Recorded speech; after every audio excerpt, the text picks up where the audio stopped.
all. I am Anjali and welcome to episode 11 of the Karma series. आज का topic थोड़ा सा sensitive topic है.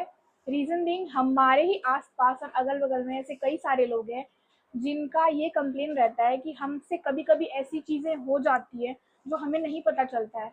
हमारे एक्शंस के ऊपर में कोई कंट्रोल ही नहीं है. एक बार अगर हमें गुस्सा आ गया या हम सैड हो गए तो फिर हम कुछ नहीं कर सकते. हमसे पता नहीं कैसे चीज़ें हो जाती. और जब वो मूड हमारा चेंज होता है उसके बाद में हम बहुत गिल्ट में रहते हैं पूरा टाइम कि पता नहीं ये चीज़ हमसे क्यों हो गई. हमें पूरा गिल्ट रहता है उस चीज़ का, लेकिन हमें नहीं पता चलता और दोबारा जब गुस्सा या सैडनेस होती है तो सेम चीज़ हम रिपीट करते हैं. अब ये क्यों होता है? कभी कभी क्या होता है ना, अगल बगल वालों की लाइफ को रीडायरेक्शन देने के लिए भगवान चूज करते हैं लोगों को. तो आपसे जो चीज़ आपको लग रहा है कि हमसे ये चीज़ गलत हो रहा है या हम गुस्सा या दुखी होने पर दूसरों का नुकसान कर रहे हैं, आप नहीं कर रहे हो. वो दूसरों का लाइफ लेसन है. जब तक वो नहीं सीखेंगे आपसे ये सब एक्टिविटीज कंट्रोल नहीं होगी. ऐसे लोग यूजुअली ना आप देखोगे परिवार में या फ्रेंड सर्कल में कोई एक ऐसा इंसान होता है जो सबका नुकसान किए जा रहा है, सबका, और उसके हाथ में कंट्रोल में सिचुएशन ही नहीं होती है. He was like that person was like हमें नहीं पता हमसे कैसे हो रहा है चीजें, बट हमसे हो जा रही है, हमें नहीं पता चल रहा. तो इस तरह के जो लोग होते हैं ना, वो आई थिंक मेजोरिटी टाइम अपनी गिल्ट में रहते हैं कि हमने दूसरों का नुकसान पहुंचाया. नहीं, आपको गिल्ट में रहने की कोई ज़रूरत नहीं है. आप जो कर रहे हो ना उससे आपका कर्मा नहीं बनता है.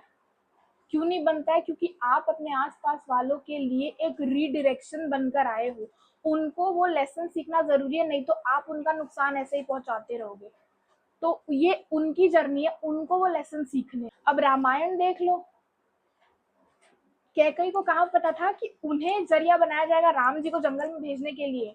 पर राम जी की तो आगे की नीति ही वहीं से थी. उनका तो पूरा कर्म भूमि ही वो जंगल बना. उनको राजा राम थोड़ी बनना था, उनको तो श्री राम बनना था. पर उसके लिए भगवान किसी ना किसी को तो भेजेंगे. अब कैकई अपनी पूरी जिंदगी उस गिल्ट में थी कि मुझसे ये चीज कैसे हो गई. तो भाई तुमसे नहीं हुई है, तुमसे करवाई गई है.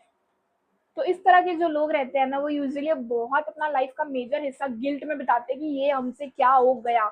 लेकिन दोबारा वैसी सिचुएशन आने पर वो वही रिएक्ट करते हैं. उनका उनकी लाइफ के प्रति कोई कंट्रोल ही नहीं रहता है. सो अगर आप अपनी लाइफ के साथ बहुत कुश्ती लड़ रहे हो कि हमें सुधरना है, हमें ये करना, हमें वो करना, गिल्ट में रह रहे हो, छोड़ दो सब कुछ. मेरी लाइफ में भी ऐसे बहुत सारे लोग आकर गए हैं, मतलब सामने सामने मेरा नुकसान पहुंचा रहे हैं और उसके बाद में बोल रहे हैं हमें नहीं पता हमसे कैसे वो चीजें हो गई, हमारा इंटेंशन ही वो नहीं था. अरे बट वही है, जब तक मैं वो लेसन नहीं सीखूंगी ना तब तक वो चीजें रिपीट होंगी.